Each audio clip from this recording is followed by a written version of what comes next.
我们叫素胸嘛，就除了黑色就是什么色呀？就是红色啊。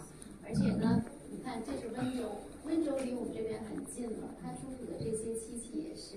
因为我时间的关系，因为我们只有2个小时嘛，其实我没有比，就是我们如果同期比对的话，我们看我们的瓷器，宋代的瓷器，大家如果感兴趣的话，比如我们很多地方都展出，比如说我们如果去过台北故宫，台北故宫有很多好看的宋代的瓷器也是，比如说我们那些汝窑瓷器呀、比如关哥汝定钧嘛，这5大名窑的，其实很多器型是相通的，它同一个时代一定是一样的，就像我们今天看80年代人穿的衣服一样，是吧？我们看衣服就知道，哦，这是过去的一张老照片。其实呢，我们器物是一样的，一模一样。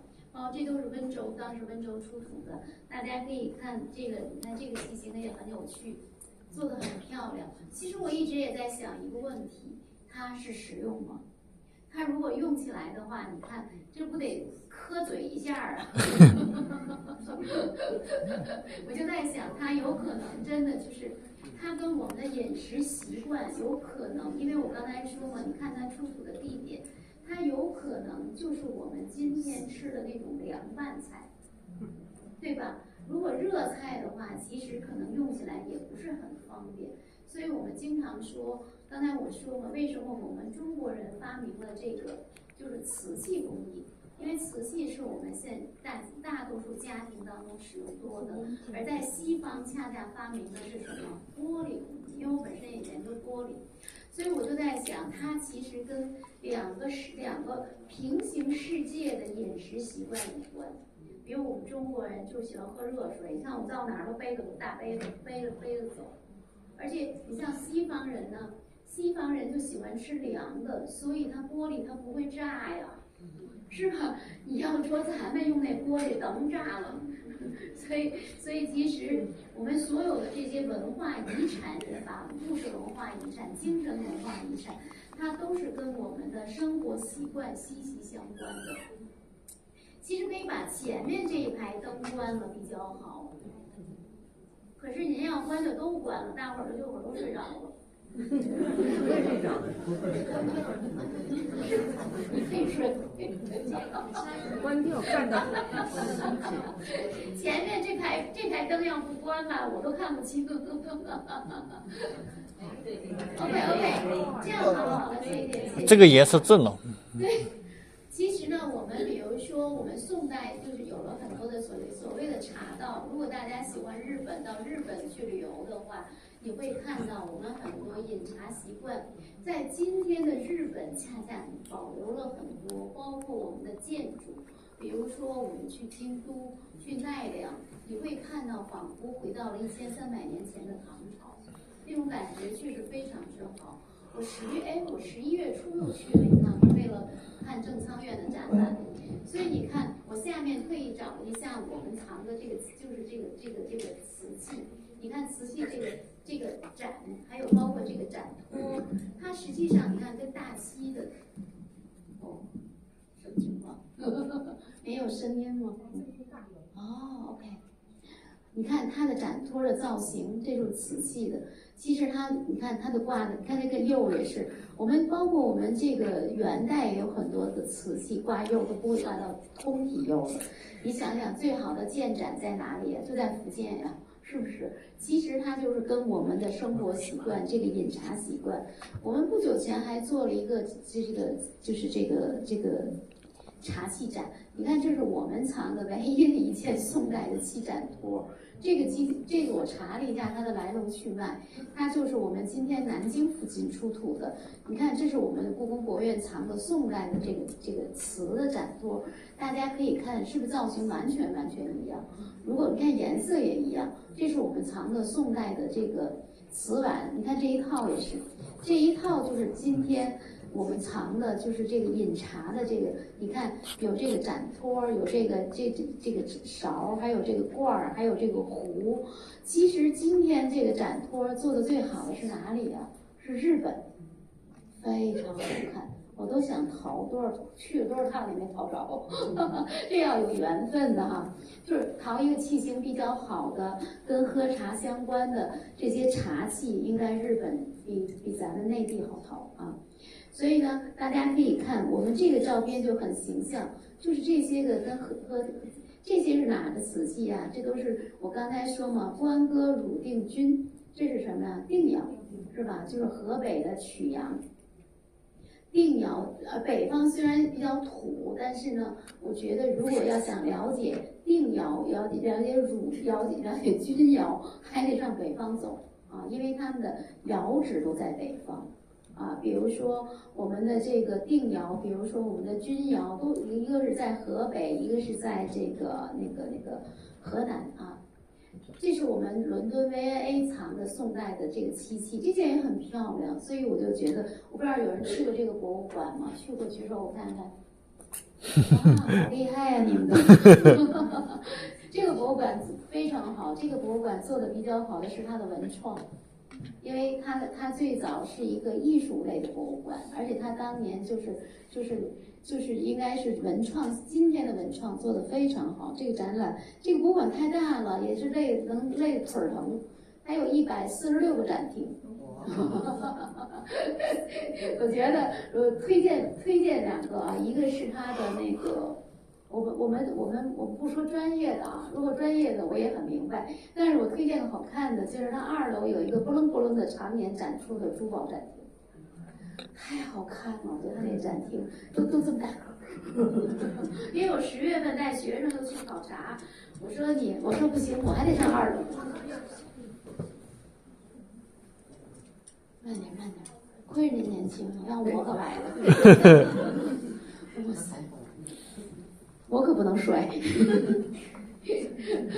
真的，我们那天特别辛苦，从那里，我说那你们要不要去？我要去2楼再看一眼这波楞波楞的去。它其实还有一个它的服饰厅，我刚才说嘛，它早期是做这个展览起家的，以这个起家的一个博物馆。当然，其他的最好的，如果是学业务的话，它最好的瓷器全部展出在顶层，就是它的6层。因为最早它的6层是它的库房，后来它的库房搬到了郊区，搬到了伦敦的郊区，把所有的中国的、国外的这个瓷器全部以库房式陈列展出来了。如果想学习，这是一个最好的博物馆。所以呢，它在它的1楼有一个就是中国文物展厅。这个中国文物展厅，它现在也换成了我看它还展了这么一件，我说哟，它这件品相非常好，因为我还得看点时间，我看多时间，我刻意带了个手表，我别得真，因为我们漆器有个大问题是什么呢？就是没有讲，就是它其实它出土之后牵扯到一个问题，就是要脱水，它的脱水技术很重要。如果脱水技术不好的话，像我们藏的一些个像故宫博物院也藏了几件那么战国的秦汉的，都跟那个100岁老头老太太一样，全是皱纹儿。所以我们那就是属于那个脱水技术不好的。今天脱水技术比较好的呢，就是我们的荆州，就是湖北，因为很多现在我经常说，我也在这儿呼吁啊，我们如果谁有钱的话，可以认领这个替他们现在就是因为一个是钱，一个是人，大量好的漆器还在泡在水里，因为泡在水里呢，它就不至于坏，一出来呢，你没有脱水呢，就像我说的，它就叭就都裂了。其实这一块我们日本东京国立博物馆的原来一个馆长，他做的特别好。他当年他本身也研究我们中国漆器，尤其是宋代漆器，他是引领了我们国内漆器研究的先锋。说实话，我也很感谢他。而且顺便给上海博物馆插个广告啊，就是上海博物馆呢计划在明年的9月举办一个宋元明大展，他们就是把这个日本的藏的中国的宋元明漆器引进来。我刚刚在北京故宫接待他们，我也会帮他们。我说只要我有时间，我也会帮你们。就是这样的话，因为我们研究漆器的人太少了。我为什么愿意来，也是希望能够在座的，我看还有这么点儿的小朋友们，如果长大了喜欢的话，我们作为研究这边太缺人才了，大家都不愿意研究。其实你看他这个展托也是，他这件就属于刚才我说嘛，脱水脱的比较好的，所以你看。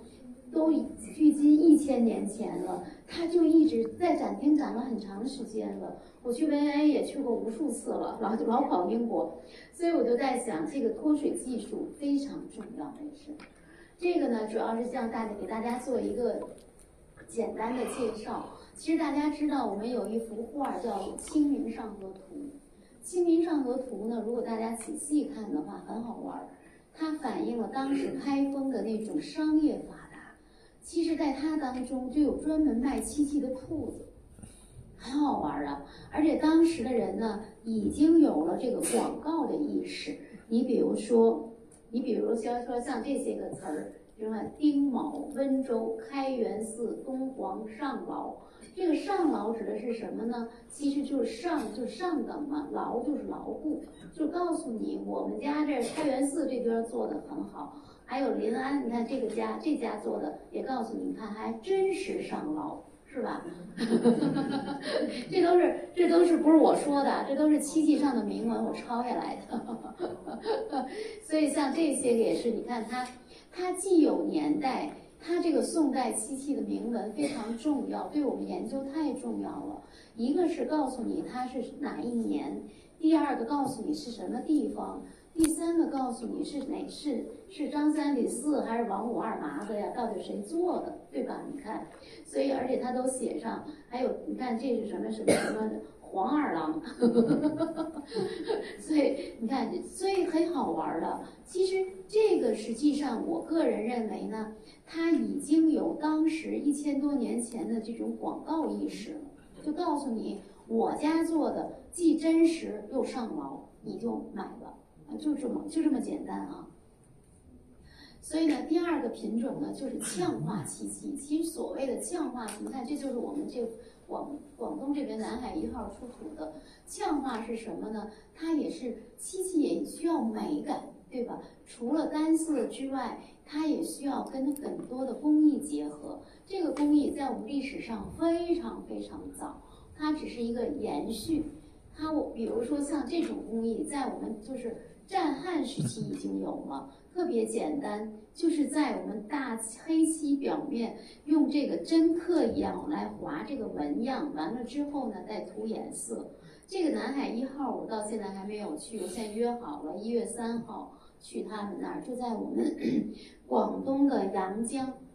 阳江有一个就是新成立了一个叫海上丝绸之路博物馆。我还没有去过，我就刚刚联系完，我就想看他们这个。他说你要干嘛呢？我说我想看你们出土的漆器。我还问他还需要介绍信吗？他说哎呀算了，不需要。我说好吧，谢谢。其实呢，这个呢，实际上呢，我们这个南海1号的出土，对我们研究早期的这种呛化工艺也非常重要。大家可以看，在呛化工艺的基础上，我们就有了什么呀？呛金工艺。大家知道中国人光是中国人，现在黄金我看卖的可贵了。其实中国人也罢，世界上的人也罢，对金子是有一种执着的执念的，我觉得是吧？像我们一样呢，你像这种扣器，我们就管它叫扣器，它就是在这盒子边上做一个镶嵌工艺。这个工艺呢，在汉代就已经有了，在汉代就叫扣器，就金银铜扣。你看金银铜啊3个材质，这个呢实际上呢今天就藏在这个常州博物馆。这件东西非常漂亮收，但是现在我看保存的也没那么好了。它这是干嘛用的呢？你看它是一个帘，它打开之后是一层一层的，其实就是宋代贵族女士的，就是今天说的化妆盒，就里面可以一层一层。其实那会儿人也是生活，就是这个其实就是跟我们今天一样嘛，就是有钱嘛就讲究，没钱嘛就将就，是吧？我经常说，这个讲究跟将就虽然是一个字的差别，其实差别很大的。其实讲究嘛，我觉得不光是材质的讲究，其实它也融入了一个文化的讲究，是吧？它并不是一个材料的问题，而且这个非常重要。大家看，这就是我们宋代女士的形象，而且看她手里拿的这个，其实已经有什么了？折扇，看到了吗？就是比如像我们这边夏天，我不知道这节目，我不怎么来这边，太热了，夏天。就是那种小折扇，其实呢，在1000多年前的画儿当中和这个漆器当中，都完全证实了它的存在。这件好像在哪年呀？18年好像去上海博物馆展出了过一次。这就是当时大家可以看的，这是我们藏的这个当年的宋代的宋画，这是宋画当中的女士们的形象。因为在历史上，实际上画当中人物这块呢，其实是以男士为主，女士呢出现的比较少。所以我说嘛，我们这个国度也是一个重男轻女的国家，是吧？到现在，我觉得好像南方人更重男轻女，是不是？对。我觉得咱们真的，你一说，我突然想起广东、福建，都特别重男轻女，都希望要男的，不希望要女的。包括你看他这件很有趣，你看啊，它是出土在哪里？刚才我说常州。江苏武进出土的，你看它哪儿做的？温州，它实际上就是在温州生产了之后，就到了这个就是被常州江苏有钱人。刚我讲什么了？就是有钱人就是在南宋时期是个分界线了，开始就是长江以南的人越来越有钱，是吧？长江以北的人越来越穷，这就是关键问题嘛。所以你看。它的漆器制作中心也在变。我们其实现在说实话，真正研究宋代漆器的老师非常非常少。刚才我说嘛，就特别感谢那日本东京国立博物馆的西冈康弘先生。当然他现在也80多岁了，所以我也发愁，我说这个怎么办呀？我都60多岁了，所以小朋友们加油，要喜欢的话，是吧？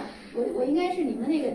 不能叫阿姨辈儿吧，奶奶辈儿了应该是，我可以教，但是得有人愿意学。所以像你看，它实际上呢，它其实产生一个什么问题呢？就是告诉我们，就是宋代漆器的制作中心有很多，我们还会有，我还会讲。我们实际上早期的漆制，就刚才我说嘛，漆器发源地在哪里？浙江，是吧？你看还在浙江待着呢。还在温州呢。战国秦汉时期不在南方啊，在哪里啊？汉代在哪里的中心？秦汉，西安呀。对呀，大唐在那边待着呢，在西边了，它就慢慢就往这边移了。它的制作中心，你像为什么在湖北、湖南出土的都沾汉？它其实有一个最重要的条件，就是我刚才开讲时讲的。哪儿能种漆树啊？得有漆树的地方才能有漆器。你像北方就很少，是不是？所以这个很有意思，这个真的需要就好玩呗，当个研究玩也很好玩。这个呢也是我们这个都是一个目的。我写这个江阴博物馆指的是那个黑色的啊。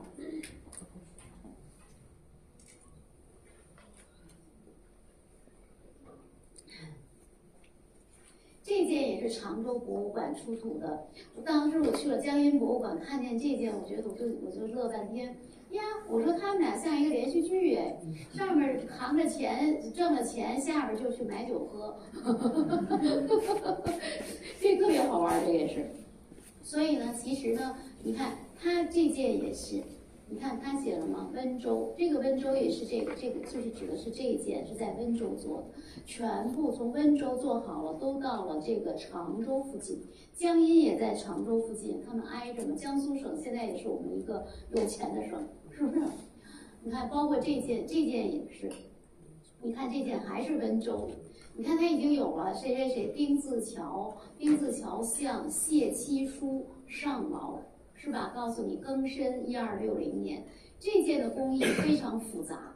这个呢，我们基本叫它呢，后来修饰录管它叫钻锡地儿，这个词太难理解了。对一般来说，我觉得你就理解成斑纹地，就是它为了有一种层次感，告诉你这个漆器当中呢，它把在空白的地方就是画的各种小圈儿。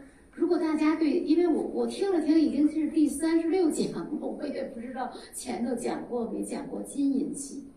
如果大家去过陕西历史博物馆的话，陕西是出金银器最多的地方，就是因为它的王朝在那个地方。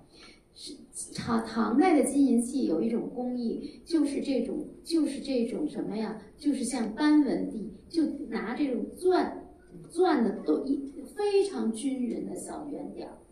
这种工艺呢，从唐朝开始，到了宋代，延续到哪里了呢？就延续到了漆器跟瓷器上。比如我们故宫博物院，因为时间太紧了，这 PPT 做起来也很辛苦。我们故宫博物院有一件这么高的梅瓶，那是龙纹的。如果对瓷器了解的话，那件非常有名，那个登封窑的那件瓷器，它的背景就是用了这个唐代和这个就是金银器上的这种斑纹地，就是你看下面这个也很好看。宋代的漆器也用了，很有意思。我说，哎，其实它同时的也是互相来学习。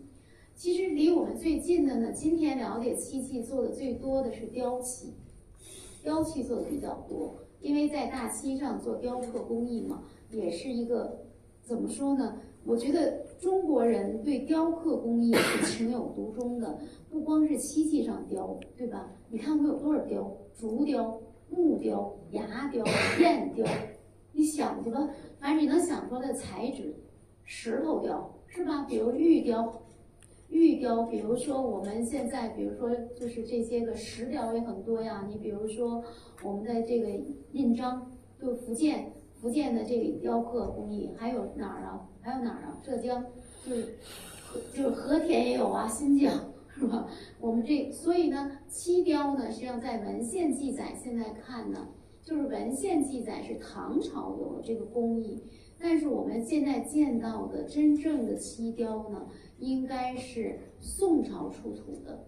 但最近几年呢，非常高兴的也是什么呢？就是说我们看到了一些个，我不念了啊，我也不爱念，我也背不下来，就是我们今天在北方和在南方仍然有做雕漆的很多的中国工艺美术大师。比如说我们北京有北京比较多，因为这个工艺最初是从皇宫出来之后，到清朝清晚期从皇宫出来就留在了当地。所以呢，我们北京的传统工艺有3个非常重要的，一个就是漆器工艺，还有一个什么呀？象牙雕刻，还有呢就是玉器雕刻。按理说这几个工艺在历史上做的最好的都不是北京，真的，漆器工艺、雕漆工艺在清代做的最好的是今天的苏州。可惜的是，等我们有机会吧，看我的身体状况和这个时间的状况，我们讲清代时候会讲。其实呢，今天的苏州整个制作工艺就已经没有了，雕漆找不到了，特别遗憾，只有极个别的老师还在做。现在做的比较好的是哪里呢？是扬州。扬州在历史上也做什么呀？做最好的是什么呀？玉器。苏州也是啊。其实退步最快的是广州，不是进步最快，是退步最快。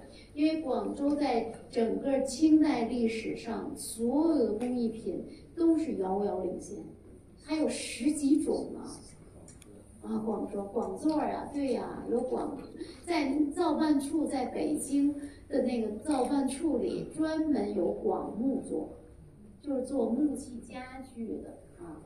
那到时候我们再讲啊，因为太多了，我怕时间不够，一会儿别耽误大家中午吃饭。还有哪儿？潮州的金对，器，潮州还保留了一些个金漆木雕镜片，我也很喜欢。我还在广东广州市的它不有一个文物商店吗？我有一次去，我还抄了一件，现在忙的还没别提多少，就这次搬家才看见，不知道哪儿去了，扔哪儿去了。就这么大，很便宜，这么大这么宽，买了一个，他雕了一条凤纹，雕得很好看。他那个就是晚清民国时期的100多年前的潮州的木雕，我真的很喜欢。但是呢，就是它其实它这个发展很有趣，它其实谁主宰了呢？就是人，对吧？这一代工匠没了，那就没了，这工艺就失传了。那代工匠活了，那又来了，所以很可惜，非常可惜。所以国家现在提倡非遗啊，我觉得太重要了。我们很多的东西，像我们广东的象牙雕刻太好了，那我们故宫存了大量的好的象牙雕刻，都是这边的，而且最好的都在我们那边，广东省博物馆都没有。好多20多年前还是30多年前，我去他们库房一看那东西都怎么这么眼熟呢？再一查，全是我们给播的。所以后来我说啊，后来才明白，当地做的最好的全部进了皇宫。啊，解放以后，故宫博物院就向全国的博物馆拨交文物，现在这活动没了。这是应该在文革之前。哇，播了大量的，因为你说你要那么多一样的也没有意义哈，都是那儿来的，都给他们呗，大家都来学习。所以像这些个东西，漆器也是一样，它走的这个轨迹很有趣，从浙江一直到就走到最后走到北京了。但是其实当时全国各地还有好多做的地方，你比如说福建，现在福建做脱胎漆器也很有名啊，比如扬州做这个螺钿工艺也很有名，包括百宝嵌。如果我们在座的朋友有关注这个拍卖的，比如我们这次我看北京中贸盛家拍了5件的百宝嵌，百宝嵌在拍卖市场上出现真的几率特别低，都是今天的得多。后来我一看，哟，因为我比较辛苦，今年就没去看他那预展，他们发的我看了看，哟，这5件还真都对，我一看特别好，我就问谁藏的呀？你们可能不太了解，有一个画家藏的，当代画家。说哦，哎，这世界可小了。就是我来这儿出差之前的，咱星期4出来的吧？我星期2去了一个藏黄花梨，北京黄花梨大王他们家。他跟我说，张老师，那个藏家就在我们家后边住。我说啊。哦，我说好吧，我说好，就是其实呢，这些个东西呢，包括百宝嵌也都是扬州做的最好啊，所以有时间我们会把这些个都给大家捋捋，大家呢就是有兴趣吗？你要在市场上看见好玩呢，又不贵呢，可以买个玩儿。当然了，别花大钱啊，就你的眼力花大钱一定买错。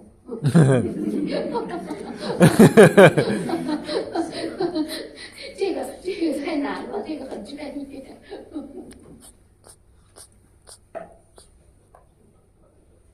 所以呢，其实我也很喜欢雕漆，因为它确实是除了我们漆工艺之外，它体现了，比如说我们人对这个审美，就比如说我们要雕什么呀，它就一个审美的过程嘛。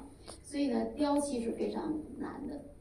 这一件呢，其实也是突破了我们一个非常重要的一个概念，现在我们研究上没有解决，虽然没有解决，但是我觉得可以跟大家先分享。这个是一个大藏家，他捐给上海博物馆的李先生，李氏家族，他也给我们故宫捐了，把他这件捐了。他们现在上国呢，给他定到了汉到三国，现在不好界定，为什么呢？汉到三国，说实话，这个出土的没有啊。是吧？这件不知道它是从哪儿来的，这件也应该是出土。大家记住，传世品啊，最多是宋。唐朝的传世品都很少。唐朝传世品在哪里？在哪里呀？日本。在咱们正仓院。为什么中国这么多人就喜欢艺术的人每年都要跑正仓院，就是因为正仓院藏了我们当年最早的传世品。传世品是传不下来的呀，它一定是出土啊。唐朝距今都1300年了，所以像这件，我觉得肯定是出土。但是呢，藏家买到的时候已经不知道哪儿出土的了，所以他还人非常好，他现在还健在，他已经90多岁了。他家是世家，他的父亲也参与，他们家他是第2代。他父亲我也当年认识，他们家都长寿，他爸爸活了107。我天，我说，我们也努力为文化做贡献。他也90多了，他就在我们广东这边居住，也是他喜欢这边，所以他这件东西呢，实际上为什么他怎么这么定呢？他这么定其实是跟刚才我讲了一个，因为大家我没有讲早期嘛，他认为就是这个扣起，你看这个香这个边儿，这个边儿一直真的是从战汉一直到宋，就这种工艺。所以包括是这种，他就说这种是我们剔锡呢，其实呢就是我简单的解释啊，我们在工艺当中呢，雕漆是个大的概念，我们根据颜色来分的，比如说红雕漆、绿雕漆、黄雕漆，我们彩色雕漆呢，就各种颜色的呢，就叫这个剔彩、剔红、剔黄，这是我们的学术用语。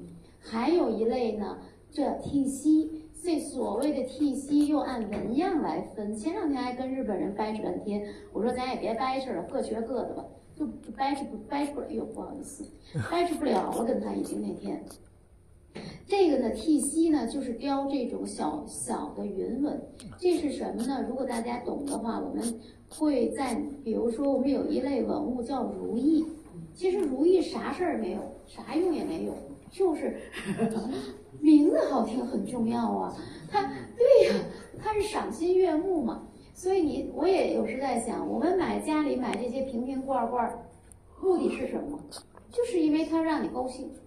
对吧？所以我们把它叫做如意云纹，如意型的云纹。所以我们把这一类的又按照纹样来叫剔锡啊，好复杂哈，听着。我尽量说明白。这些就是我们宋代出土剔锡的地方，我就不念了，哪儿都有啊，南宋、北宋的少。主要是南宋的，我们可以欣赏一遍。这就是我们浙江省博他们的展品。其实呢，我们后来总结了一下，这个剔锡的纹样呢，主要有3种。一种呢，就是我们刚才说的那种如意型云纹；一种呢，就像那种卷草纹；还有一种呢，就是那种心形的纹。其实这个有点像那种啊卷草和心形结合的。哦，对了，如果大家这个地方离杭州蛮近的。杭州刚才说嘛，他们从历史上就开始，从最早的漆器在他们这些东西呢，也感谢一个香港的曹先生。曹先生是浙江人，我觉得中国人就特别有这种本土的概念。他呢在香港也是一直在收漆器，他年纪大了，80多岁了，把他收的漆器现在至少有一半都给了这个浙博了。浙博现在都指着他这一半活着呢，真的，因为他虽然是漆器发源地，但他没给漆器啊。好漆器都在我刚才说嘛，湖南、湖北故宫博物院都在这几个博物馆待着，所以曹先生非常好。曹先生就晚年，我老跟曹先生斗，我说得多点您这样的人。他现在应该家里还有那么几百件吧，啊，非常沉。他那几百件还不知道捐哪儿，我在动员他那个，我准备动员他去捐给我们香港故宫，因为我们香港也建立了故宫文化博物馆，欢迎大家去啊。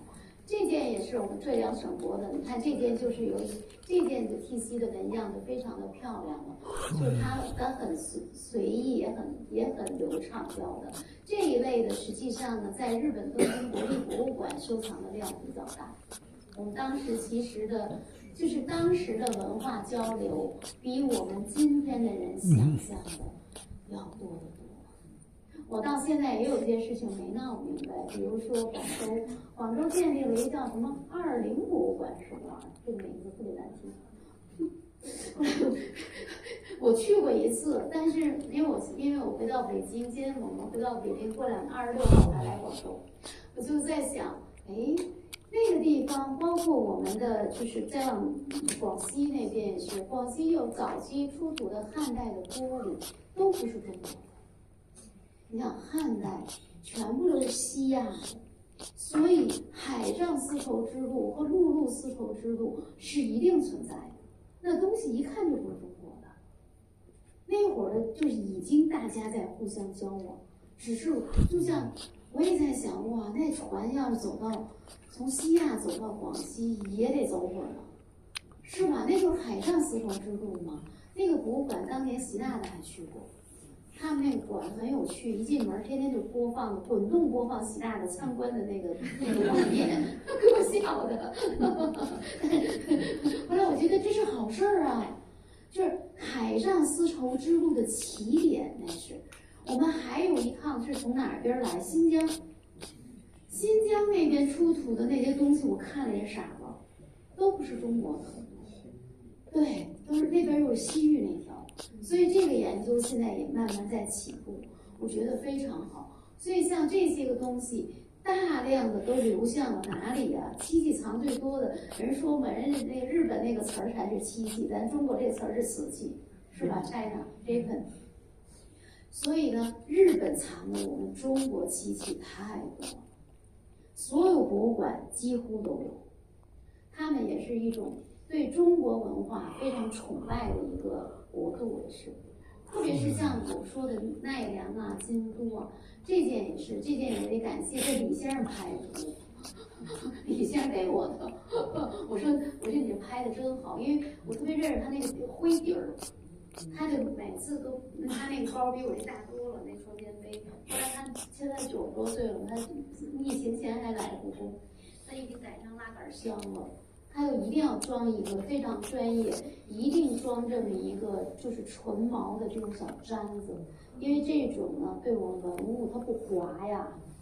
您就这个桌子，我们不敢放滑了，呼溜下去了。所以老人家很专业的，真的，就是这就是他给我提供的，这都是他给我提供的。这个就是一个比对，这就是我浙博的，这就是东博，这个东博只是东京国立博物馆，你就少写俩字了。你看他那个层数，其实呢，我就非常感谢做考古的人。最早我见到这个的时候，我很震惊，我说这是中国的吗？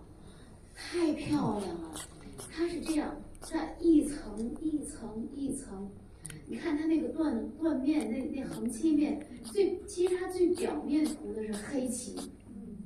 哎呀，我就一直想不通，我说，因为咱们国内没有出土啊，当年，咱们还没出土呢，因为他们家有传世的，所以很气人的也是。所以后来呢，我们国内有出土的了，而且我呢亲自看到了。我有一次在我们北京北四环有一个中国。现在他们老改名字，叫遗产什么院，真难听，我觉得。他们在水里泡着这个，有一次我开会去，哎呦，我就看见了。我说你们走吧，我待会儿。我就在那看半天，又跟他们聊半天。他们说他们就是咱北京也能做出土，就是能做脱水，正在给他做脱水，就是跟这个完全一样，是福建出的。所以当时我就明白了，我说说明我们国内当然啊，就是现在还没发表，可慢了，有的耗过一代人都，你得咬着牙活着，你不咬着牙活着，你看不见它发表。所以它到现在还没有发表，就是它那个残片。但是呢，对我们研究来说太重要了，因为我一直不知道我们国内有这种做法。就是它的工艺不一样嘛。其实这是我们故宫藏的一个复制品，这张照片实在找不出来了。这个我们那系统没有高清的，就是这一届这个地方这个边儿就是剔体系纹样。不好意思啊，我实在找不出来，咱们的系统没有高清影像。你看，这就是当时说白了，就跟咱们今天，比如咱几个女士比较好，凑一块儿喝茶去，就这么简单。她也聚会呀，是吧？你看这几个女士们坐在一起，你看看这小发型多漂亮，是吧？这没2小时都出不来，可不是。像我这不化妆的还行，像你要化好妆，早上起来得半小时吧，啊，所以我就看他这个，其实我要的是这个和这个，就是，但是这个照片仍然不清楚，不好意思啊，就凑合吧，我回头看看怎么才能找到这个高清影像，这也特别难，这就是说明他们已经在生活当中使用这些东西了，这个也非常非常的重要啊。这是我们福州出的，就这福州吧，也得给他1、2句微词啊。到现在，这个你看出土多么早，86年，我85年参加工作，我都退休了，他这考古发掘报告还没出来呢，真的，我都觉得。真烦人，哎，他们那个圈子也很复杂。我们因为考古是一个圈子，博物馆是一个，所以他们也很复杂，咱也搞不懂为什么啊。但还好，就是我们至少还能看到这些个大家看。刚才我们放了一些就是速修漆器，速修漆器就是有这种，你看它盒子也会有这种葵瓣状，是吧？葵瓣状和这个菱花式。其实它从造型上来说，大家可以看是一脉相承的啊。我快一点啊，这是他们出土的1、2、3、4、5、6、7、8方盒。这个我也很荣幸，我上手都看过3回了。我心想你们不出考古发掘报告，我也要看去。所以呢，我觉得其实学习本身也是一个执着的过程啊，所以还有热爱。这都是他们当地出土的。我们因为时间关系，其实他们出土的这3件体系，从他们的纹样看，从他们修漆的厚薄看，都不是一个地方产的。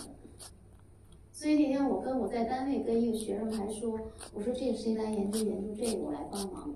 我说我实在干不动了，就是这个一看就是说明我们宋代做漆器的地方非常多。但是现在呢，我们就急缺研究人员，这也是我们刚才说那个出土的那个呛金的那个盒子，一个墓葬出来的啊，就是五进墓。这件说实话给修的吧，哎，都面目皆非了，有点。之前特别漂亮。其实除了我们研究人员缺之外，还缺的就是修复人员。这个修复人员也太重要了。我们有一个片子，大家可能都看了，其实我没看，因为我太忙。就是这个叫什么？我在公司修文物，说特别火，是吗？我也不知道，因为我跟他们太熟了。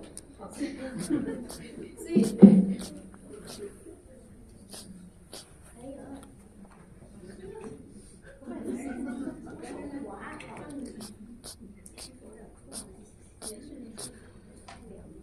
不得怼我这儿，有这儿还有点热，就说不了香水。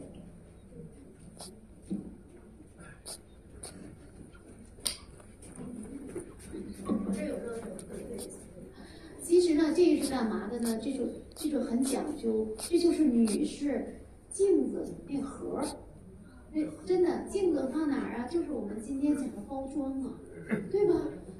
你看日本的包装，我记得我们80年代，我上一代人去日本可羡慕他们了。那会儿我们是小白嘛，也就看着老师们去，他们回来送你一个小礼物，我记得特别清，扒半天一块糖。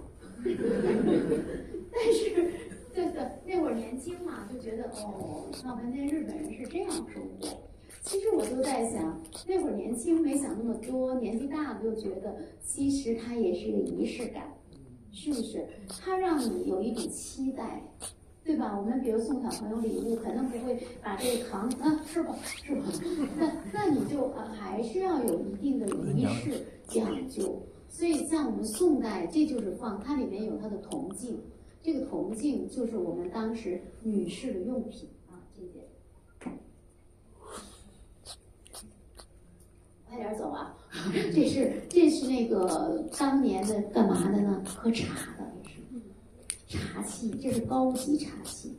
普通的呢就是瓷的，它里面呢是一个什么呢？是一个银还是锡？我给忘了，锡台应该是。大家知道金银铜铁锡是都能用的啊。比如说我们最讲究的茶叶罐是什么的呀？锡罐，我也很喜欢，我也抄不着民国的，抄不着。如果要想抄新一点的啊，在日本能抄着。你看它做的特讲究，那盖儿最讲究，那盖儿你盖上你不用动，咵呲就下去了。我觉得工匠精神其实在我们邻居那儿呢，真的，他那个锡做的非常讲究，那个还能买到啊，如果大家有兴趣。我因为做这也很喜欢，我小孩有一次去日本跟我说，来，你不喜欢这玩意儿吗？我给你这样，他说我看着工匠给你打了4个就是喝茶的那锡的小盘子，特别好看。我说啊，谢谢您老人家。真的，我因为每次去都比较紧张时间，像这些个小碗，我们当年就是讲究喝茶的茶器啊。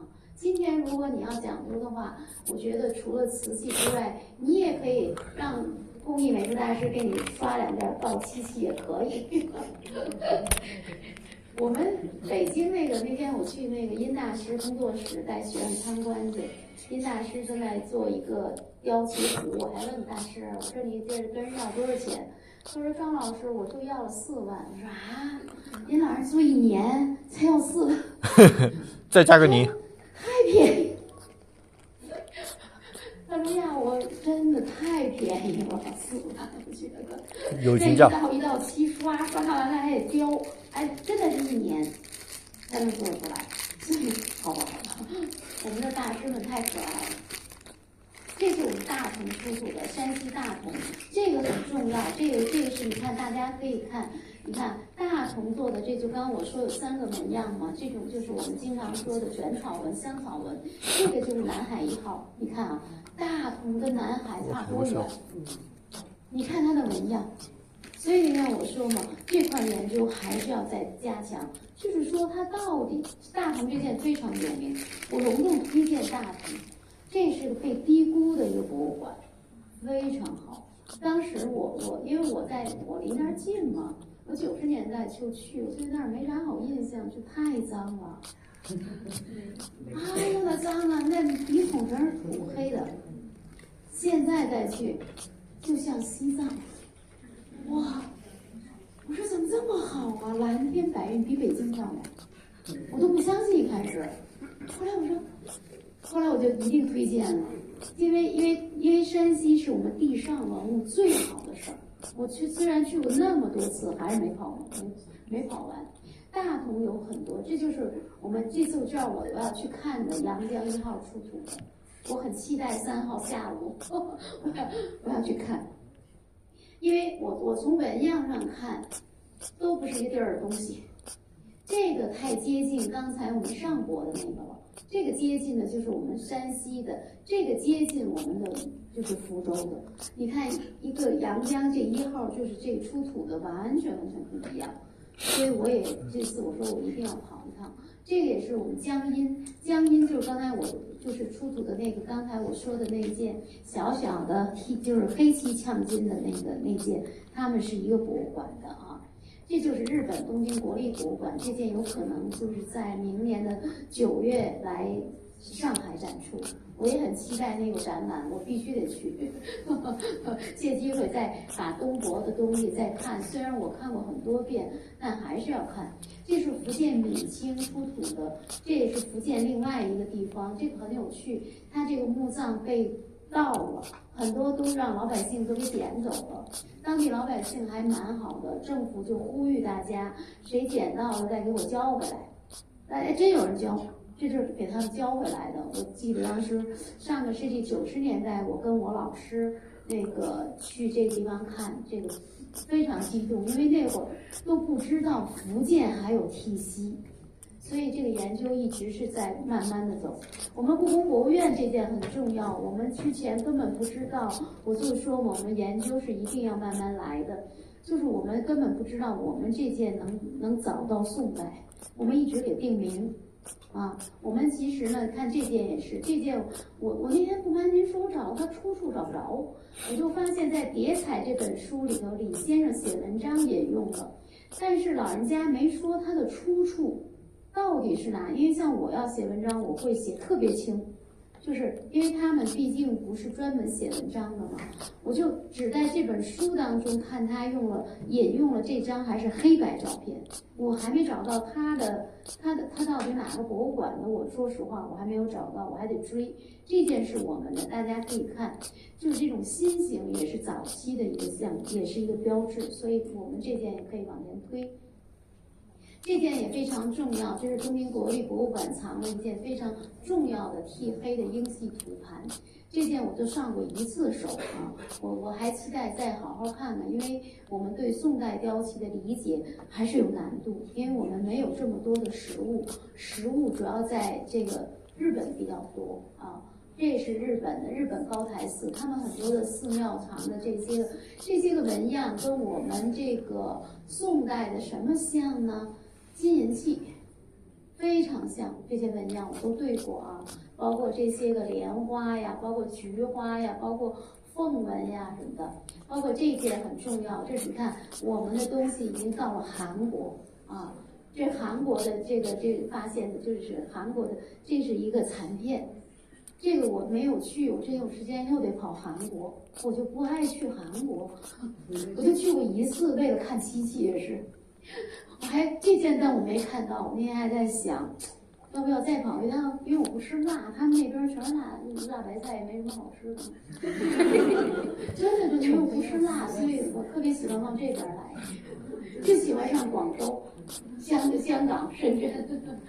因为我特别怕辣，这是浙博藏的一件非常重要的出土的，这件我还没有上手看，我有时间还得跑一趟，我想上手再看一看，它跟其他的风格又不一样。这也是刚才我说的女士用的镜盒，这件是波士顿藏了很多，你看大家可以看，这已经出现了什么铝铺造，是吧？这个非常重要，波士顿是藏中国文物最好的博物馆之一，在美国。波士顿特别像哪儿，知道吗？大家去过吗？波士顿特别像英国，我特别喜欢波士顿，我可喜欢波士顿，波士顿大虾也好吃吗？是吧？咱除了学习还得吃，咱吃好了才能干活这件是东京国立博物馆藏的，其实它早期的这些纹样，其实我们都能从它的什么上能够找到呢？一个是织锦，一个是呢书画都能找到它的纹样哟。我怎么没插进来呢？这是我这次出差之前，我说把这《醉翁亭图》这个插进来，怎么就没插进来？可能在那个因为我考了2个，那我就顺便讲了，就是这也是一个剃黑的。这件它的下线为什么我写了1279呢？这有个记载，他说我们中国人有个叫徐子元的，他在这个下线的时候把这个东西带到了日本。就是我们的所谓的那会儿访唐史遣唐史、访唐史，其实在宋代还接着用就是很好玩。不好意思在这儿了，嗨，我怎么还动了？我这不会我真不会，这真是歪打正着就是这个地方呢，它有它的名字，就是醉翁亭，就这个位置，看到了吗？这件东西很重要，我一直没机会上，因为没有机会上手看。就在寺庙里，他们藏的东西都不给看。日本也是一个很难来的地儿。博物馆特别容易，就是因为寺庙是因为它的私有性，尤其是正仓院最难。正仓院我是最想看的，没戏，一点戏都没有。这是日本藏的非常重要的赤壁图的剃魂的非常少，这件也是东京国立博物馆藏的。我查了一下来之前，就是这个地方就是我想把图放，然后算了一下，这个洪福桥就在杭州，在这个地方在哪儿呢？离西湖非常近，我就用那个高德地图一查，在西湖边上这个位置，你看他当时已经写上了。也是刚才大家看，记得上一件也叫吕铺嘛，就是其实是一个地方做的东西啊，所以一家人做的，这家人我觉得估计当年也没少挣钱，所以我经常说有门手艺很重要。这件如果大家去过纽约大都会博物馆的话，它常年在展厅，我不知道你们看过吗？看过50几。这是我见过的南宋最重要的一件魁半式盘，因为它所有的纹样都符合宋代的标准。比如说，我们小朋友是怎么雕刻的？比如说，我们小朋友在唐朝的时候是什么样子？在宋代、在明代、在清代都不一样。这才是我们要干的活，就是你得鉴定啊，你得学习啊，包括我们的亭台楼阁。雕法也都不一样啊！我很喜欢这大盘子，大盘子随便看，对呀，特别好玩儿。我有时候站半小时，我可能站了，但是腰也疼。所以呢，你看这个女士也是，这个女士，我觉得我就想起刚才常州博物馆那2个女士了，她雕的都很修长。是吧？都是那种贤妻良母的样子，是不是？而且我们女士能够进这个图片里头非常难。我们其实鉴定它为宋代，也是刚才我说嘛，就包括这种蓝板的雕刻呀，包括我们的锦纹雕刻呀，包括我们的人物啊，包括我们的树木啊。其实大家看，跟我们当时就是宋朝的这个绘画也是一样的。所以我现在也特别爱看绘画，就是因为我们绘画能够知道我们这些个到底是什么时候，我就觉得这特别好玩。你说今天我小时候还玩好多游戏，都跟他们差不多，感觉也没啥进步哈，这游戏还是今天小朋友比较好。你看藏猫猫的这是吧，很有意思。其实它反映了也是当时的每个时候小朋友都差不多好。这是京都的一个双层雕刻，这种双层雕刻更难，它是在下面雕一个纹样，在上面再雕一个纹样，它是2张图纸啊。这个传世量非常少啊，这个在明代也更少了。哦，这件非常重要，它是去年在秋拍香港保利拍的。这件东西的藏家，最初的藏家就是刚才我说的李先生。李先生其实跟我讲过，是在美国有一次无意当中，在一个特别小的拍卖行看到的，所以我就说嘛，他也是眼睛挣钱。这个其实在我脑不好用，对不起，数字不行，在2012年前后还是2010年前后，在香港佳士得拍卖过，当时卖的价钱不是很高，它应该是800多万吧。后来呢，在去年卖到了这么不景气的情况下，大家知道现在拍卖也不是很景气，卖到了2000万。这件也是被刚才我说的曹先生买走了。就刚才我说在给浙江捐的曹先生还在买，有钱。因为这件确实也非常难得，但是呢，这件是因为我们这叫替彩了，它就不是刚才的倒是雕红漆、雕黑漆、替红、替黄，替黄还没有出现，替黄应该在明代才出现。替彩也很难，它在雕的时候得注意这个分层啊，是吧？所以这件好贵呀。这个罗甸漆器，其实我们嵌罗甸这个，其实镶嵌不光是罗甸，最早我们聪明的中国人为了好看，为了这东西的美观，最早用的是绿松石。绿松石大量的进入了器物的镶嵌。大家知道我们湖北有个地方专门产绿松石，知道吗？对，我们湖北是专门产绿松石的地方，美国也专门产绿松石。我们的绿松石，它叫绿松石，最好看的品相最好的是蓝色。我们现在北京开了一个非常重要的博物馆，就这2年刚开，也不好约。他们说那个考古博物馆，考古博物馆就那件我看过无数遍图片的东西终于出来了。我说的就是它那个大象牙的一个杯子这么高，它浑身嵌满的全都是绿松石。但是那个票可难约了，据说我也不知道，因为我是跟着咱们单位的人去参观的那次，我说，哎，我一看组织去参观，那我也赶快去吧，因为想看那件东西。这件是大英博物馆的，大英博物馆在展厅还展出，这件也不好否。这件我哎呦，刚才那还不是。这件应该说在大英博物馆还在展出。这件我觉得从它的整个缎纹来看，包括它的器型来看，包括它的纹样来看，我个人认为宋代应该没有问题啊。他们缎带也缎得很准。这件也很重要，这件呢主要是这香港胡医生藏的。胡医生已经过世了，胡医生跟李先生呢是最好的朋友。李先生呢就发展的胡医生就喜欢漆器。胡医生就是他们现在我们就是那天我跟李先生聊这件，我说这个宋代应该没有大的问题，只是呢就觉得这个罗甸会不会是后嵌的，也有可能。但是它虽然是后嵌的，但是它会按照你看，它就按照宋画风格，是吧？非常巧妙，我特别喜欢这件，我觉得这个很美，我觉得只是这个特别遗憾，我没有高清图。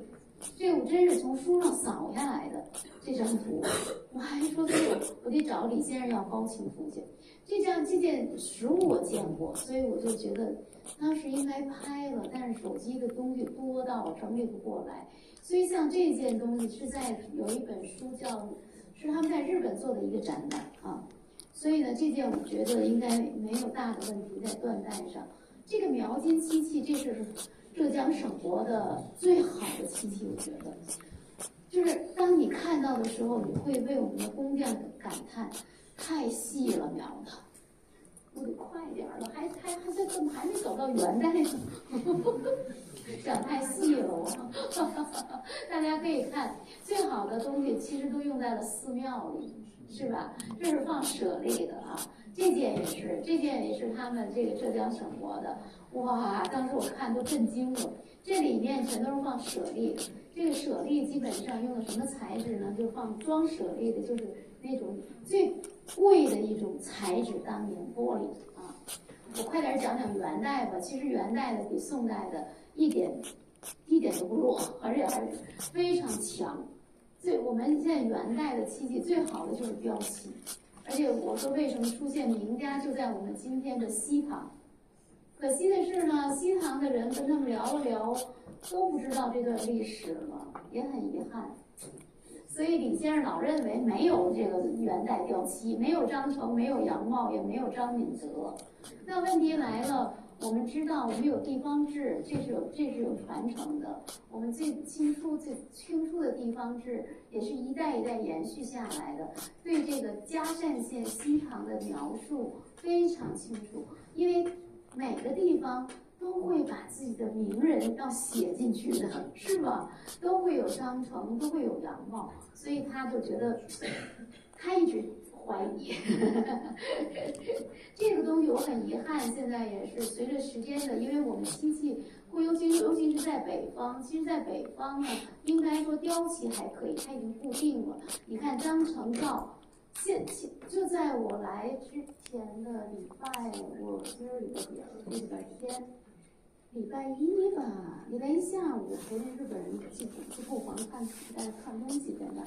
我们杨茂造那件，我完全看不见画，它跟缎纹全部都插一起。所以当时我还在想，我要不要去跟院长讲讲，这个东西不能在外接了。40年我都看不见了，已经。40年过来，真的，它说明还在跟缎纹往一块走啊。张成这件还好，杨茂那件非常可惜。张成跟杨茂都是元代非常著名的大师，我觉得就是今天的中国工艺美术大师，而且他雕的东西，你看，其实你们是在南方生活，像我在北方生活，我后来才也是慢慢在因为学习嘛，发现这个栀子花在我们北方根本养不活。我养过好几次，养着，他都买的时候都有花苞，愣给养死都。而真的，后来我去，因为我家儿媳妇是浙江人，我去他们家那边，我说啊，怎么你们家这个院子里就都不是家里养的，气死我了！我说这在院子里全都是大马路上啊，我说好吧，所以我说，其实呢，我们的艺术家，我们经常过去有一句俗话非常有用，就是生活来，就是很多艺术是来源于生活。所以我说，张成杨茂是一定是浙江人。你想想，这就是当地的栀子花啊，他怎么不雕咱北方月季，是吧？怎么不雕咱北方牡丹呢？对不对呀？所以我觉得这个张成杨茂也是，他们俩风格不一样。张成修漆比较厚，大家可以看，我特别喜欢，我超喜欢。我觉得有生之年，我们其实我觉得不一定拥有，但是我觉得我经常说这就叫过眼路。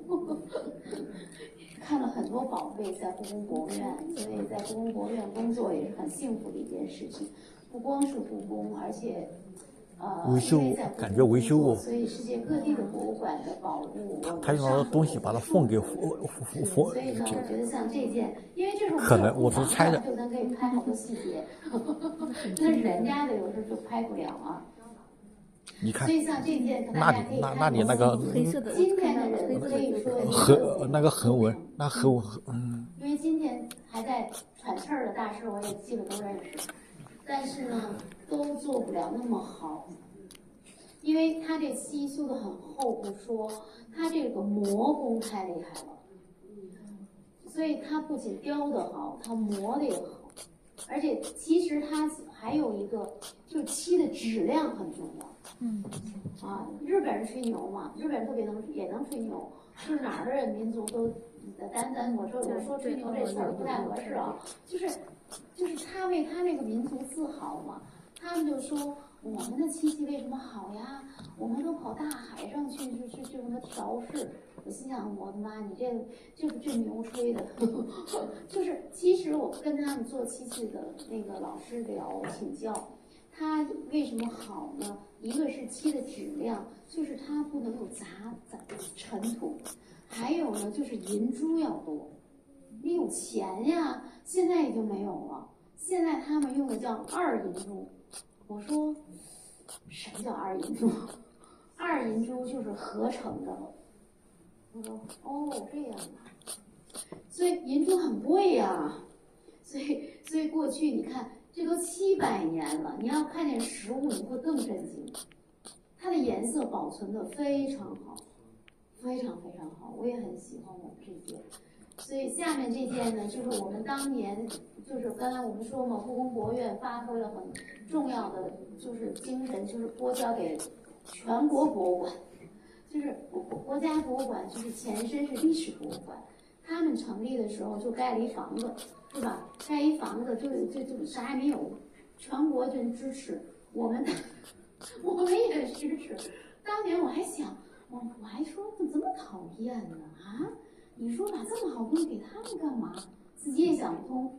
后来我去查他的档案，我们的先辈也很厉害哟，他们给的这件是新字号，是我们50年代收购的。我们收购来了，50年代末60年代初又给他们了。我们刚才那件是清宫旧藏的，你看还是领。但这件不等于错啊！我上手看过，一点问题都没有。这件也很好，要我也不给。不好意思啊，就是你研究一类文物，你会很喜欢，就不愿意给人家。当然，现在国也没怎么展出过。他们也不展啊，他们也没人研究啊。这件非常之好，在安徽。对，这件我觉得好到让我觉得就是爱不释手，可以用这词儿。它修的太厚了，雕的也厚，而且呢，它的磨工太好了。所以我就说这些个都是我们的国宝级的文物了，应该就在日本就叫国宝级，他们还有一个级叫重要文化财。这些个应该也是安徽的博物馆的重要文化财了，也是。这是张成我们国内现在就存那么3件，每一件都是精品。大家可以看看这件是我们的，这件特别跟张成的那件是完全一样的。遗憾的呢，就是这乾隆讨厌。你看，他在他的那个年代把这个底后刷漆了。后刷漆之后呢，又刻了乾隆年制。其实他这么做吧，在漆器上不多，但是呢，他还是干了。我这么多年吧不死心，因为我一直在想，因为我们现在大家知道，我们科技检测的力量越来越强了，你得感谢这个时代。你看这个时代也有了全文数据检索，有了科技检测，我就请我们小朋友，就是把这件东西拿到我们就是刚才说的我在故宫修文物的那个部门。当然，这个部门已经由一个部门变成仨部门了，现在没关系，几个都没关系。我让他们去检测了，我说他会不会有章程造？我不死心嘛，不是。后来他们就用了巨高清的那种，其实就有点像什么呀？我说，就是咱们去医院。X 光。哎，对，没错。拍 CT。拍 CT， 但我们那个 CT 可比医院高。可贵了那设备，拍半天，因为这个乾隆讨厌我说他已经在这个底儿重新刷了。我说我告诉他那张成造会在什么位置，我说小朋友他会在哪个，但是现在没有，就这么高清啊，只看到了一丢丢的涂抹痕，你看还是可能有，对他就是他有涂抹痕了已经，所以但是看不到张成造。有图啊，但也不白测呀。就这件，其实跟张成造那件是完全一样的。这是我们藏的一件，我也很开心。这是我们特别著名的杨茂的这个八方盘，这件就是我刚才说的礼拜一上手看的时候，我完全看不见杨茂造。当然我也老了，但你看杨茂造在这儿呢。我给你拿这个杨。看得到吗？帽，因为我们缺黑板啊，这儿造在这儿。哦。这儿，它完全跟我们漆器的断纹，就是它接着往下断，列在一起的。所以那天我看了蛮难过的，也是。我反正一个都没看见。这张照片照不早啊？所以我还在想，还没想好要不要去说这个事情。我觉得。它如果温度、湿度，我们现在保存条件非常好，我们现在是都在地下待着啊，都是常年15度啊，所以如果保存条件不好的话，可能更要命了。所以我们这些个都是国家的非常重要的国宝了已经啊，而且这国宝也很有趣，就是大家特别崇拜宣德，就是你看他后刻了宣德款还。啊，这个也特别有趣。这个乾隆吧唧又贴一条，乾隆心想，反正你在我库房里，我随便贴，对吧？这是我家东西。但是乾隆贴这条，我们到现在在学术上还没有攻克。我也查了很多的资料，我也不明白他这一天到底干嘛了。他一般都是乾隆54年11月初3日收什么什么什么，这个条在我们漆器上有很多很多，我查了好多都没查到那一天到底干嘛了，到现在还没有破解，这个谜还没有破解。其实我们研究也是一个破解谜的过程，大家可以看，就是说盘库存，还有拍点细节，你看它的这个建筑。它的松树、它的锦纹、它的人物，我特别喜欢它的人物雕刻，因为为什么呢？人物的衣着也是我们鉴定非常重要的。这是元代小朋友戴的这小帽子，都是像今天的，就也有两个小啾啾在这个位置，很有趣的啊。所以他们也是在干嘛呢？他是在从那小亭子里头往外走，给那老人家送茶去，应该是。哎呀，那会儿人好悠闲，我说的，今天活的都忙不叨叨的啊。所以这个包括这个家具也是，这都是包括我们上面这个炉，这些个都能跟我们元代的这些个器物啊，都是一一能够对应的啊。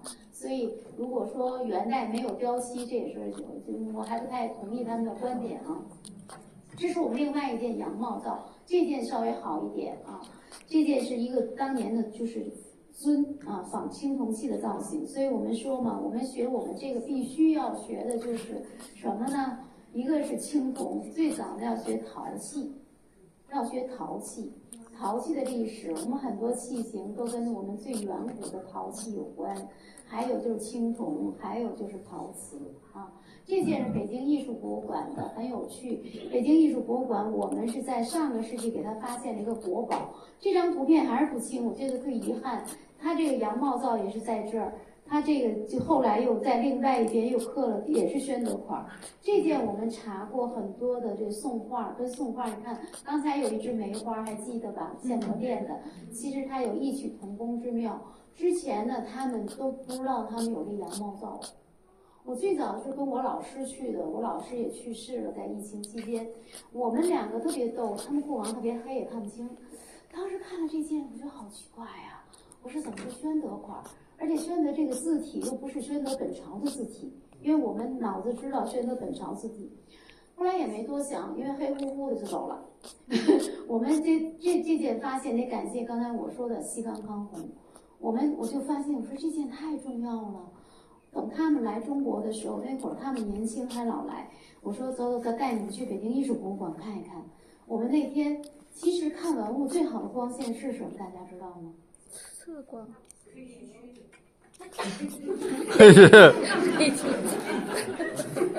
我刚才说不往黑黢黢没看清。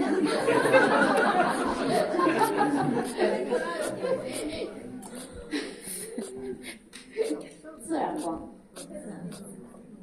像我们这条件都不行，任何的灯光它的颜色都对。所以自然光，我们在北京艺术博物馆那天特别感谢那些老师们，他们说好像网上有这篇文章，我也不知道，他们说是我说的啊，我说也不知道，忙得不过来，所以当时真的是举到了自然光下看见了羊帽灶。我太感谢西冈康弘先生了，我觉得他还是经验战胜了这个什么，他觉得这件应该是宋元。当时看不见呀，那天我记得也不是晴天，是个阴天，好歹是自然光啊，就举出来，举到院子里看的。那天我记得特别清，所以那天我们开心的呀，那天真是我特别开心的一天，也是，赶快就告诉北京艺术博物馆，他们就给它定为1级文物了。对，我们国内之前只知道有2件羊帽的，这是第3件在国内啊。所以这个很好玩，我觉得大家可以比对一下。你看这张照片拍的很好玩吧？我拍的，我自个儿拿手机拍的。这就是张成，这就是羊帽。我们从修漆风格上看，俩人就不一样，是不是？一个修漆很厚，包括刚才的他们剔漆；一个呢修漆很薄。他们俩呢虽然是老乡，但是呢老乡俩人我觉得是对的，要不俩都卖不动了是吗？俩人雕的不一样，但整体上呢，我们看从它的雕刻风格，从它的磨工，其实应该没有上下之分，都是很好的。只是呢，张成这个呢，我觉得更费功夫，是吧？因为修漆后需要时间呀，对吧？钱。这个是我最喜欢的一件了，除了就是张敏德这件实物漂亮到啊，它完全是一幅画，说实话啊。所以呢，这件比较遗憾，现在是一个孤品，到现在全世界范围内没有找到第2件，啊，找不到第2件。但是这里头大家可以看啊，这个黄的绸子是乾隆给做的，他给做。比较遗憾的是什么呢？就是我们过去大家能理解吗？其实我们很多我们上一代再上一代的故宫人，我们当时有个文物分类问题，其实这是我们故宫最难的，到现在没有彻底解决，太难了，任何一个专家都解决不了这个大难题。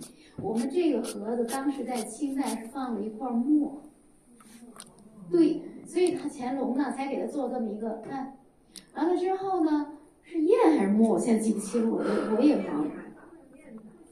也有可能是墨，我们有5万方墨，墨我们什么都是个大户，所以我那天还在想，这个墨上哪儿去了？肯定去了墨库，按理说不应该让他走，但是当时呢，有的人就会把这个东西，来，这有个墨给你，放你库房去。但是那个现在想想，还是应该让他在这里头，你研究起来才有用。当然了，我也是忙，其实我要不忙啊，那天我想过，但我下次看去别的地儿讲，我争取把这解决了。我能解决，我用我们的这件文物的参考号，我去找那件墨的参考号去，他们俩的参考号应该是一样的，但这工作量也得干，他没时间。我还想，哎呀，应该给他找出来呀。所以这件呢是张敏德唯一的一件，但我们在世界范围，像我也跑了很多地方，都没有看到第二件，雕得非常精细，比张成杨帽还要细。有人传说呢，他是张成的后代，咱也不知道，但现在记载上找不到啊。但是我觉得我们去欣赏这个美就可以了，是吧？他谁的后代也不重要。其实它的包括它的构图，你看它的后面的竹子也是南方的，包括它这种石头的雕刻建筑，就是它这个瓦雕的那个细呀，它没有败笔，就是你用肉眼这么看的时候，一个败笔都没有。当然，这个可能看到实物的人太少了，它1级文物，它在60年就被定为1级文物，我们也基本没怎么展过。都不舍得，因为我们展厅条件不行啊，不能又没有恒温恒湿的，又把它再接着裂，是吧？再接着裂就麻烦了，就对不起我们的老祖宗了。真的，你看，这是两个老人在院里头赏花呢。你看，包括他这玉壶春瓶都是元代的。因为我们脑子里都有嘛，包括你看当时的建筑，包括包括它这个家具，其实我们家具能够保存下来元代的几乎没有。你想想，它都破了呀。现在有出土的，在甘肃有，一会儿我们有一件，那件我也没理解，说实话，这件也很有趣，怎么在甘肃出土，搞不懂。我是最喜欢我们这件。真的，我有时我们有时候工作很辛苦，有时候开玩笑，我们说要不要故宫让白拿，我就拿这件。他们说你拿这件也不值钱，我说这个东西跟值钱没关系，对吧？那故宫值钱的，那肯定是三希堂啊，是吧？王羲之、王献之才值钱的，这肯定不值钱。但我觉得我真的太爱这件了，我觉得。艺术价值，我们当年的工匠收藏价值，付出了多少的心血，一定会有我们当年700年前工匠的这种温度，是不是？它的温度，它的审美，全部体现在这一件当中。而且我们也，你说咱们就对工匠嘛，就是没有一个尊重。就过去，因为我们确实不太尊重工匠，都不知道他是谁，到现在没有任何的记录。所以我们也只能就是说，我们向他们致敬吧，只能向他们致敬。啊，这是它的细节，我们可以看一看它的细节。这是它的细节，你看它当时人物的细节，包括它这个花卉的细节。它的花卉的细节，其实这是那个盘子的啊，这个那种的，我是让大家有一个比对啊，好玩哈，也很好玩，我很喜欢。这是出土的，这是我们上博的。上博这件很有趣，这么多年我想上个手，那个费劲呢。我第一次看见它是98年，在哪里呢？在纽约，老激动了。他上纽约展出去了，哇！就在纽约大都会旁边那古根汉姆博物馆。我天！我终于看见了，但我也一直在追，我就一定要上手，因为我们作为研究者还是要上手看。跟隔着，其实这件呢，他们一直定在元代，我们个人认为呢，它应该是宋代的雕漆啊，而且它用的是这个就是采菊东篱，就采菊东篱下，悠然见南山的这个题材啊。这件非常漂亮，但是修的有点过了。这件我说的家具就是这件。为了看这件家具，其实我很感谢李先生。李先生，我们当年说实话没有他的条件，我们的别看在故宫非常闭塞，你不知道吗？因为那会儿也没钱，也不让你出来学习，也不让你出差，根本不可能。这是李先生告诉我们，在张县就是有这么一个出土的这个漆的家具。我是在可能也就7、8年前跑了一趟。李先生当年去这个地方的时候，他跟我说，没把那个腿儿都给颠碎了，没有路啊。怎么不在？没有路，全是土路，从兰州。现在是他们跟那哪儿对口，那叫什么？就咱们北京那妇联博物馆上边那单位叫什么？妇联好像是。妇联重点支持的就是这张县，那儿的人真是得穷哎，全都坐那儿晒太阳，啥都不干。后来我说：“哟，这是我追求的呀。”哎，我觉得。放空而且那大脑。地方真的啥吃都没有，只有韭菜。我吃了韭菜宴。哎呀，炒韭菜、包韭菜，哎呦，其他东西不涨吗？啊对，哎呀，我就觉得那个地方，哎呀，不想讲了。但是呢，这个地方如果没有这件东西，我肯定不会去这儿了，太苦了。所以李先生说：“你还嫌苦啊？至少现在通路了。那个路就是妇联给了这个地方10个亿啊，是妇联重点支持他。我真的是通过妇联才看见这件东西，他也不给我看。所以我就在想，一个落后的地方一定是思想落后。我连我看一眼他都不乐意。你说能看丢吗？也看不丢啊，咱们可以坐下来研究嘛，对吧？那也不乐意。所以这件东西真的看他一眼也不容易。排但是这面不够大东。西给我带来一个思考，就是他是哪里做的？他怎么就到了兰州去了？大家知道这个汪世显家族墓非常厉害，他们这个家族有10几代人呀，在地边就是在当地做官，还守着这个西北。他们重要的出土的东西全部在今天的甘肃省博物馆。像我不是研究玻璃嘛，有一件最重要的蓝玻璃展托，既有展还有上面那个蓝。你看那件东西一直在展厅，一直没上过手，还想什么时候回库房呢？那件东西，我觉得有可能啊，它元代是它的下限，那件东西太漂亮了。那个蓝色也好看，当然有机会吧。这件我已经实现愿望了，至少是。但是它的整个的风格跟张成、跟杨茂都不一样，它又是哪里做的？所以这个课题呢，现在没有解决。你看它的细的纹样，它特别像云南雕漆。哎呀，当时我看完就傻了，云南雕漆怎么跑那儿去了呢？而且还有一个地方，他们就是要。坏了，我有点累了，脑子有点断档。大西北有一个，好嘞，大西北专门有一个做漆器的地方，不是张县，叫什么呀？那我还去过，专程跑了一趟，一看啥都没有，啥都没有也是结果呀。嗨，就那天，哎，盛梅，你还记得那天咱们吃饭，有一个男的说他那老家就那个地方。就在香港里面，就是举着档，突然间断档了，不好意思，我怀疑是那个地方做的。我没想明白这件，可是哪儿做的呢？那可能是那个地方，不好意思啊，突然间断档了，也是一个特别特别偏僻的地方，今天还在做漆器，还在坚持。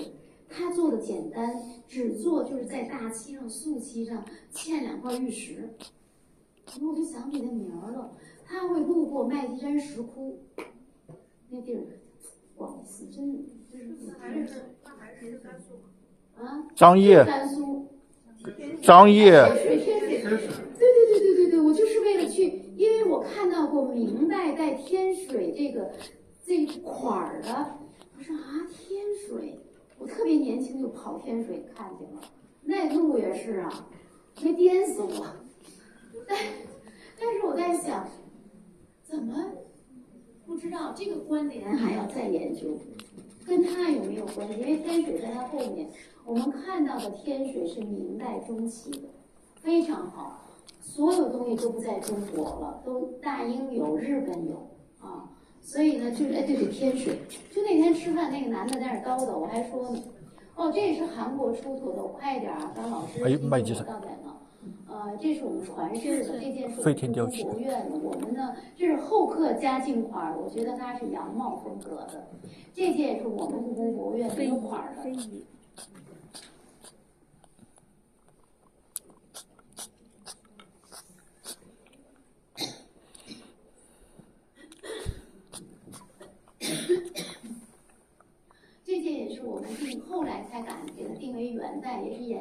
多年，这件是我们水仙纹。我特别喜欢这件，也是这件是这件，我一直怀疑，我说会不会是日本的呀？这个构图是吧？那解决不了啊，我是瞎猜的啊，我是瞎蒙的。我太喜欢它的构图了，但是呢，我这个等有时间还是要跟这个东京国立博物馆的老师，他是后刻乾隆款，咱们系统我就没找到那个乾隆款。它跟刚才的那件 T.C 是一模一样的乾隆。那天我在库房跟一个小朋友说，我说你研究研究这一批到底是怎么回事？它也是一件，我发现一批了已经。这是我们藏的一个非常重要的双层雕刻的，这种双层雕刻的呢非常少。刚才我说嘛，它是2个图纸，还有呢2件是永乐的，那2件非常好。我们认识，这是我在牛津的时候做访问学者的时候，在大英博物馆，我去牛津看，哎呀，他们这件也特别好，他们都随便看，他们因为不像我们故宫要随便看可来了，就什么都干不了了，全世界人都来了，他们没有那么多人。他们当然我也是业内人士了，就是跟他们说好了，就是你想看什么你就去就行了。这件也是跟陶渊明也有关，看到了吧？所以我说它跟上博那件是差不多的。这件也非常好，我特别喜欢他雕的这个太湖石，这个包括它的花卉，包括它的小物，这个我们也应该没有问题。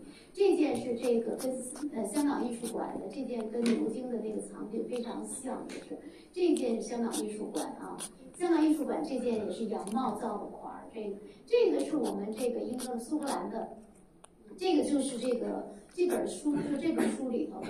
这本书呢是这个胡医生替他们编的，就香港的胡医生。这个呢，我也是12年去了他们博物馆，他们博物馆藏了很多的中国漆器。这个就在苏格兰这个博物馆，一个是苏格兰，一个是爱丁堡，这2个博物馆都特别好。这件很有趣，这个就重点讲讲这个吧。这个就是乾隆时期呢，你看他就把他库房里的东西都拿出来，又给你做个蓝的布垫儿，放上他的册页。这小册页呢都是他写的诗文，他的诗文再由大臣给抄下来啊。他这些诗文都卖的老贵了，在市场上。我们原来都觉得他那字儿写的软吧唧的，但这几年卖的太贵。之前我真没觉得字儿好，这都是纽约大都会藏的啊。纽约大都会藏的漆器也非常好，他们的元代漆器，你看，其实呢，他们虽然没有张成杨茂的款儿，但是你看他们的风格是一致的，是吧？修漆很肥厚，雕刻也很深峻，是吧？磨工也很圆润啊。所以呢，他们其实差不多的。这是牛津博物馆，这件是在展厅展出，我隆重推荐这家博物馆，这可能是世界上最早的一家博物馆，可能我记得是在我们康熙年间成立的，它就已经有博物馆了。咱家还是在咱家博物馆最早什么时候知道吗？有人知道吗？咱中国最早博物馆，考考大家，想想看。民国。百度。应该是民国了吧？1905年，在江苏这个南通博物院啊。哦，应该是，那就民国。这个是 V.I.A 的一件啊 ，V.I.A 非常好，也是他们的漆器。就是民国了嘛。这点很重要，就是罗甸漆器。罗甸漆器最早应该是在西周时期就出现了啊。西周时期最早的罗甸漆器在我们北京的那个丰台有一个叫什么博物馆，特别小的一个博物馆。这件特别遗憾，就是它只是一个残片，它是在就是我们元代的罗甸漆器，现在最准的是这一件，就是这一件它也跟历史上的元代不一样的。我们经常说罗甸嘛，就是贝壳，在咱们深圳更应该清楚了，就是厚罗甸跟薄罗甸，厚呢就是白色跟黄色，薄呢就是五光十色。这是我们故宫藏的。后来我们从我们实物当中找到了2件具有元代风格的，这2件非常完美，而且这2件全都是19啊，当年做的一个满片罗甸。这件是东京国立博物馆藏元代最主要的一件，这件可能也要来上博。为什么这件鉴定这么容易呢？就是因为它有龙纹。像我这样的，一看基本就知道它是什么时候的，东西啊。所以像龙纹呀、银纹呀这些个，我们也不需要你五爪金龙，没有记住了。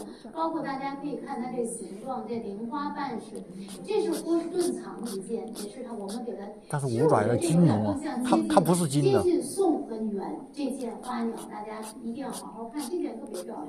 这件有点像，也是薄罗甸，你看它已经五光十色了。这件也是波士顿的。这件你看它那花卉也是宋代的风格，是不是？它的边上缠枝莲纹像什么呀？像元代的风格了啊！